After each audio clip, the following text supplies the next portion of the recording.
always been myself. I've always kept it real with women and always told them exactly who I was and what to expect. It is not my fault that most women tell themselves stories about who a man is and are way more comfortable with believing those stories instead of taking a man at face value. And we're back with Bedtime Stories, Grownup Edition, Operation Anteater, Part 8.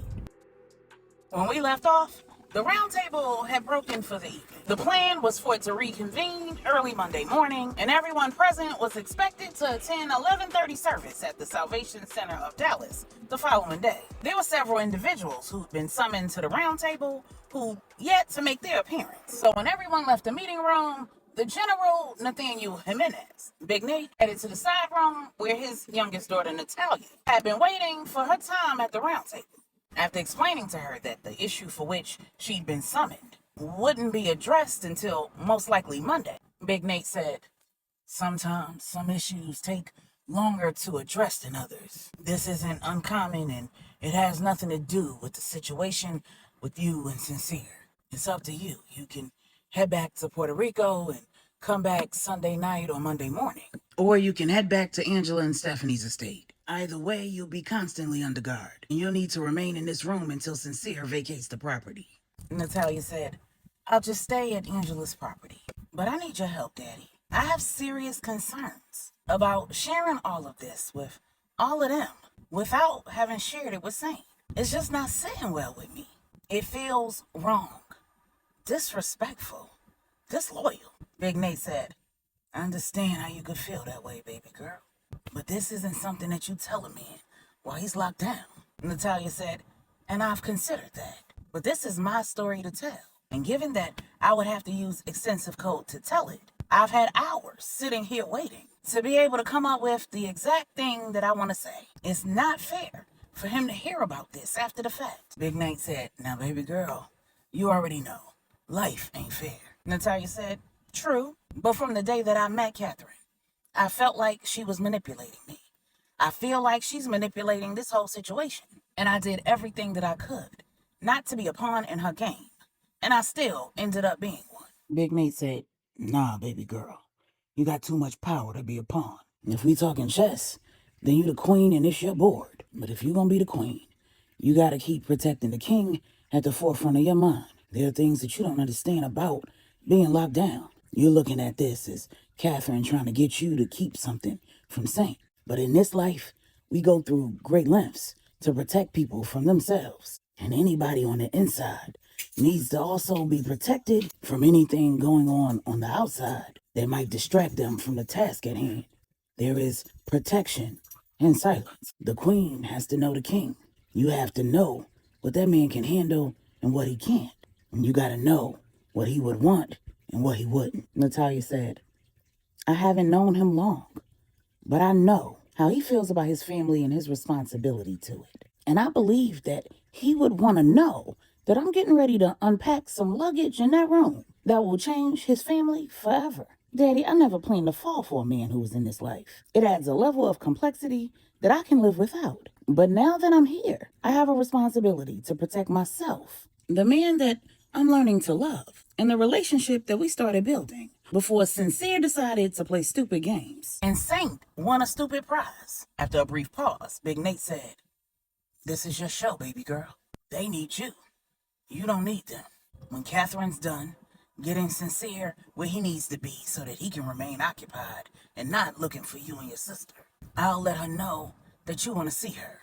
Tell her your terms. Make your demands. I guarantee if you refuse to return here on Monday, she will not call your bluff." Natalia asked, "And Manny? What will he do?" Big Nate said, "Don't worry about Manny. I'll handle that." Meanwhile, at Idra and the Queen Mother's villa, Q connects to the secure video conference, and Angela has the opportunity to lay eyes on Michael for the first time in months. Angela says, "Oh my God, Q." Q says, "Love, I told you." Angela says, "Son, are you okay?" Michael says, "I'm fine, Mom. It looks a lot worse than it feels." Angela took a deep breath and closed her eyes, because she understood why the Queen Mother was so pissed off. Before she could say anything else, Michael said, "Believe it or not, Mom, I earned every bit of it. Angela looked at Q and raised an eyebrow. And Michael said, "It makes this conversation easier to have. You deserve to know what I did, why I did it, and where I am. And it was wrong of me to disappear without even considering how badly that would hurt you. I'm sorry." A tear rolled down Angela's face and she said, "When are you coming home?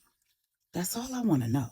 Michael took a deep breath and said, "I'm not." Angela said, "Well, what is it that you plan on doing? Living off the grid with your girlfriend? Throwing your futures away? Because unsupervised, there are only so many ways this can go. I'm entirely too young to be anybody's grandmother, and you are not ready to be anybody's daddy." Michael chuckled and said, Whoa, be easy. Tamara and I are not unsupervised. We're not even staying in the same house." Angela said, "Say what now?" Michael said, "Tamara's staying with Aunt Nadia, and I'm staying with Uncle Idra." Angela said, "No, you're not, because Idra's staying right here."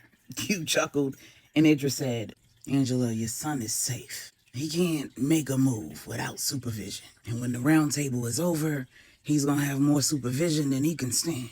Angela asked, "So if we make similar arrangements here, will you and Tamara just come back?" Michael said, "I can't do that, Ma. There are things that I need to learn, and I need to stay here to learn them. There's work that I need to do, and I need to be here to do it." Angela said, "Well, if you man enough to make all these decisions, then I think it's time for you to tell me what it is that you're planning to do." Michael asked, "So you don't want me to tell you what I've done?" Angela said, "Boy, I'm saved, not slow. I already know that you are the Anteater. I've just spent hours at the round table hearing all about what you've done. And despite the fact that your voice was disguised, I knew from your patterns of speech and all the times you tried not to call people aunt and uncle that was you providing the technical report. Don't play with me. I want to know what's next." And then Michael blew Angela's mind. And when she realized that she could not talk him out of his plans, she said, "This is not what I want for you, son. But I respect the fact that you looked me in my eyes. You told me for yourself. You answered all my questions. You have a well thought out plan, and you have the support that you need. There are so many other ways that you can use your talents, and it's never too late to change your mind. You understand?" Michael said, "Yes, ma'am." Angela said, "And if you're not coming back here, I'm coming there when the round table is over. I need to lay eyes and hands on you." Michael said, "I think Dad did enough of that, don't you?" Angela said, "Not like that, boy. I need to hug and kiss you. You're not too grown for that, are you?" Michael said, "No, ma'am." And Angela said, "Then it's a date." And she looked at Q and said, "You and I need to talk." Michael said, "Dad, I need a favor." Q said, "We'll have to talk about that later, son. I think I'm in trouble."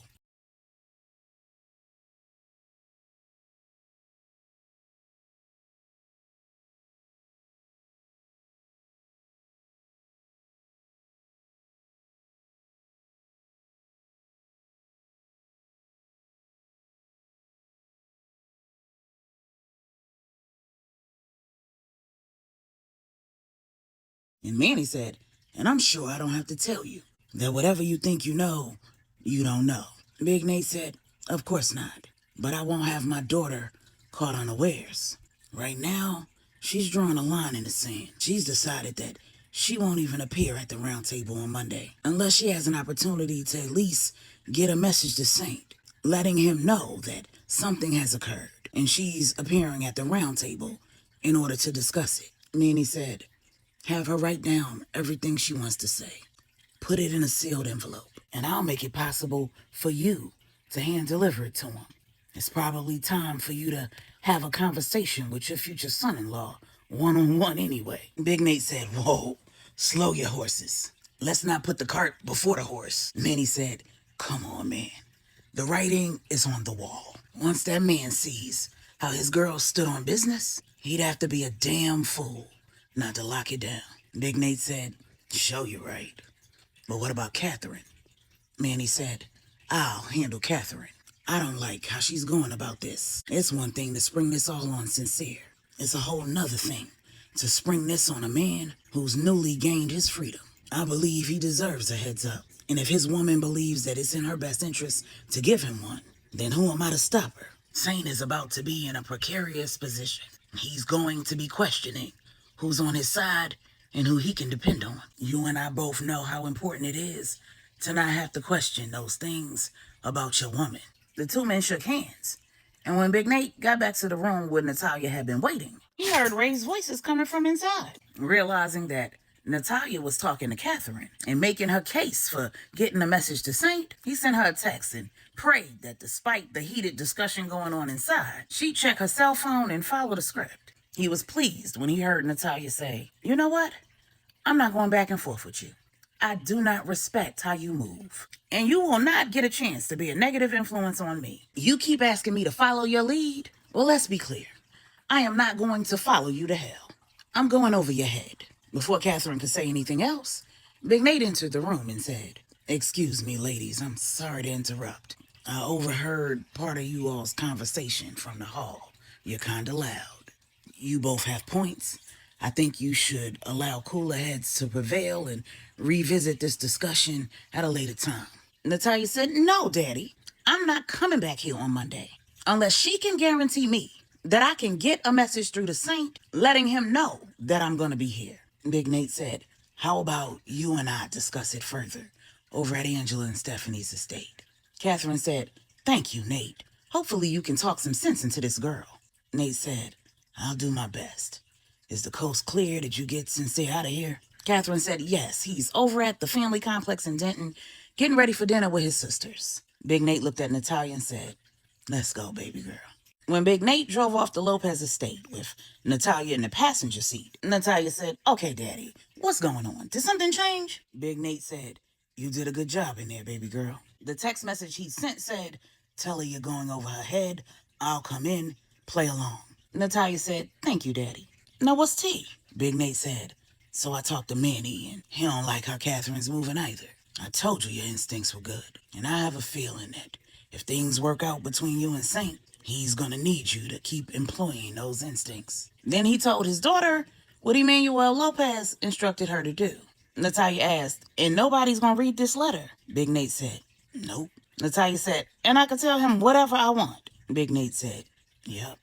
As they rode in silence, Natalia thought about all the things she could say, all the things she wanted to say, and all the things she probably shouldn't say to a man who was locked up and had no idea when he was coming home. When they pulled up at the estate, Natalia said, "So I'm probably going to have to choose my words wisely, huh?"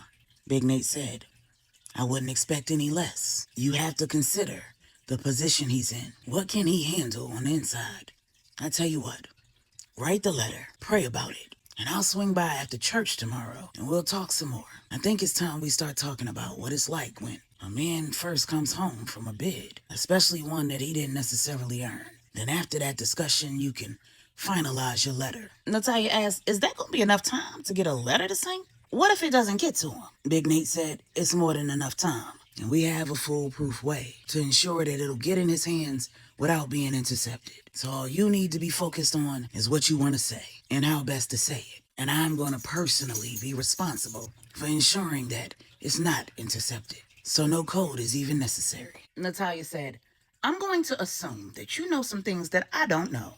Big Nate said, "That's a pretty good assumption." Natalia said, "And you're not going to tell me what you know because you don't think I need to know." Big Nate said, "And again, that's a pretty good assumption." Natalia said, "But whatever you know is going to make me happy." Big Nate said, "That's a pretty good assumption too, but I'm going to stop you there. I'm not in a position to confirm or deny whatever you're assuming. Focus on the task at hand and being who you are." Big Nate kissed Natalia on her forehead. She exited the vehicle and headed to the suite of rooms that she was supposed to be sharing with her sister Courtney and Saint's sisters. She was not at all shocked to see that Simone, Star, and Chantal's belongings were all gone, but she was shocked to see the note that Star had left her. It said, "So I take it that you have not blown my brother's whole world up yet. Because Catherine has us on distraction duty for the night. I just wanted you to know that I don't plan to let the nigga out of my sight. And no matter what you reveal at the round table, I got your back, girl. And I trust that you got Saints." Reading that, Natalia felt like she had the green light to let it all hang out in her letter to Saint. But she decided that she would keep the main thing, protecting herself, protecting him, and protecting their budding relationship. She didn't know a whole lot about what people who were incarcerated had to go through in order to adjust from being locked down to being free, but she could imagine that even the strongest person would be facing psychological challenges. And the last thing that she wanted to do was say things that would make it harder. She decided she'd focus her letter on telling Saint how she felt about him, what she wanted for their shared futures. She'd tell him that Sincere had continued acting a damn fool, but that she was safe, she had not gotten caught slipping, and that she would be appearing at the round table to bring Sincere up on charges that he would not be able to talk his way out of, because she had cold, hard facts and evidence to support her testimony in the charges that would be levied against him. She'd reassure him that she was not a willing participant in what she saw as a scheme on Catherine's part to entrap his brother. She was living her life, handling her business, and his, when Sincere showed up on her doorstep. And all she'd done was play the cards she was dealt. And while she could have lived without being put in the situation that she was in, she had absolutely no qualms about screaming from the mountaintops that Sincere was a dirty nigga, and that neither he nor Catherine could be trusted. Meanwhile, at the family complex in Denton, Sincere wasn't the only guest at a family dinner table. Donovan had invited Anya and her children over for dinner. He'd heard all about how Easy had gone over to Ron's and knocked that nigga out of his shoes. He'd heard quite a few things over the last few months, and he'd held his tongue and bided his time. Not because he wanted to, but because his wife had begged him to. Donovan was 730 hot, that nobody would tell him what the hell Ron had done to his sister, and nobody would let him beat the brakes off the man. He was shocked and appalled that even the Queen Mother was tight-lipped. But there was nothing that they could do to prevent the gossip mill from whispering about the son of the General Ezra, who was a lieutenant in his own right, abandoning his post to go and lay hands on the ex-husband of the St. James Kingpin's baby sister. I told y'all, men gossip just as much, if not more, than women. So Anya was going to have to tell him something if she wanted things to be peaceful at church the next morning. When dinner was coming to a conclusion, Donovan said, "Sunshine, do you mind supervising the children while me and Anya have a heart-to-heart?" Anya signed, "Donovan, do not start. I knew you was up to something when you insisted that we come over here for dinner." Maribel signed, "Just get it over with, sis." Then she turned to Donovan and said while she signed, "I got him." Maribel took all of the children into the playroom, and Donovan walked Anya into his study. On his couch, he signed, "So I'm mad as hell, and I'm mad at everybody. I'm mad at Q, because it was his job to make sure his mans was on the up and up. I'm mad at Ron, and I don't even know what the hell he did, but I know it had to be bad for you to file for divorce only weeks after giving birth. And I'm mad at the Queen Mother for not just offing that nigga. And I'm mad at you for not telling me what the hell is going on. The only person I'm not mad at is Easy, because he did what nobody else would let me do. And now I know for sure that whatever happened between you and him, Ron, was the problem." Maribel tried to convince me I was jumping to conclusions. Anya signed, "What did Easy do?" Donovan signed, "You ain't here? Oh, my bad." Anya punched Donovan in the arm and signed, "That's not funny." Donovan signed, "The hell it ain't." Then he told her all about Easy going over to Ron's and knocking that man out. Anya said, "What the hell is wrong with him?" Donovan said, "Ain't nothing wrong with him. I think he feeling you. And I think he don't like whatever the hell Ron's been doing. How about you tell me what he's been doing?" Anya signed, "He's been taking advantage of the fact that I can't hear him, which is why you gotta stop making them damn jokes." Donovan said, "Damn." Then he signed, "Whatever this nigga's been doing has got to be horrible if we can't play the way we've always played." Anya signed, "I'm traumatized. I was already traumatized when I met him. You know my past, so you know that I avoided dating and relationships.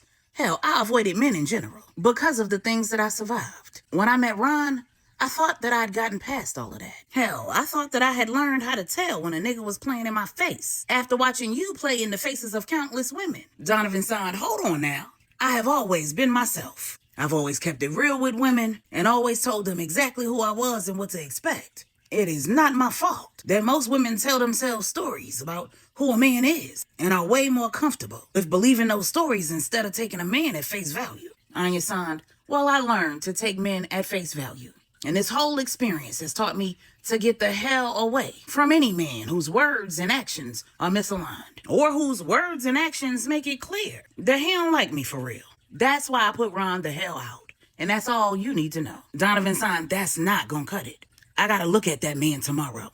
I gotta stand on that altar while Justice and River K are blessed tomorrow. and keep my mind focused on Christ and not beating him up under the pulpit. If you want me to do that, you're going to have to tell me something that will give me an incentive to let that nigga live. Because Sunday service can definitely turn into that nigga's funeral.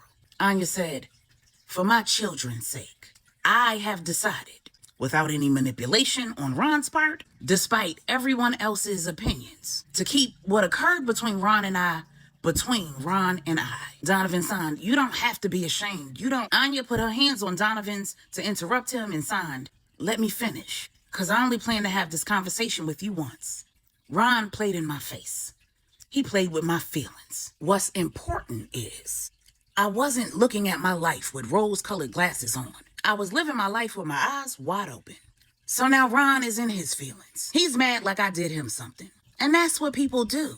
I dropped that nigga like a bad habit. And even he doesn't know how much I know about what he was doing. So he thinks he has a leg to stand on. It's gonna take some time. And for him to make a fool out of himself a couple more times. For him to get that he is no longer at the reins. And this is my damn rodeo. You ain't got to worry about what he did, because I'm not. Rest assured that I'm focused on where I'm going and not where I've been.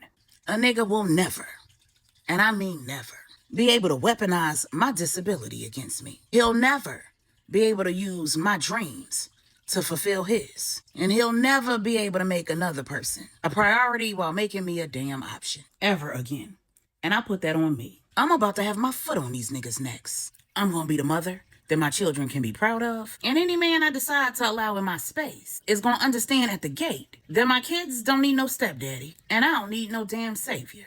Donovan said, okay now, sis. Talk that talk, Donovan Jr., but don't hurt nobody. A lot of these niggas out here is tender. If your plan is to run through them, I know a couple people you need to sit down and kick it with. You might want to holler at True, Stephanie, Rennie, because I'd hate for you to be out of your element. Now, I ain't got no problem getting in a nigga's behind, but I'd hate for it to be because you had a nigga tripping and falling in love and leaving them niggas there.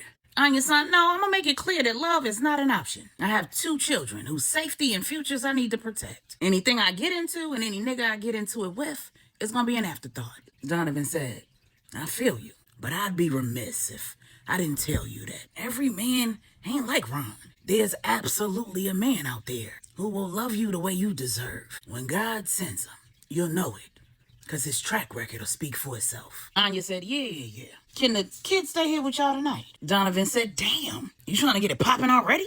Anya signed, hold on, big brother. That's for me to know and for you not to find out. Donovan said, yeah, I'm not asking any more questions. I got you. Anya just laughed because the truth was that she needed to have a conversation with Easy. She wanted to know why he'd inserted himself in her business, and she needed him to understand that Ron had made the block hot for everybody. So if he had any illusions that his little stunt would endear him to her, then he had another thing coming. I won't be no more fight just to feel love. I don't stay where I'm not enough. Thank God that I leveled up. I won't be no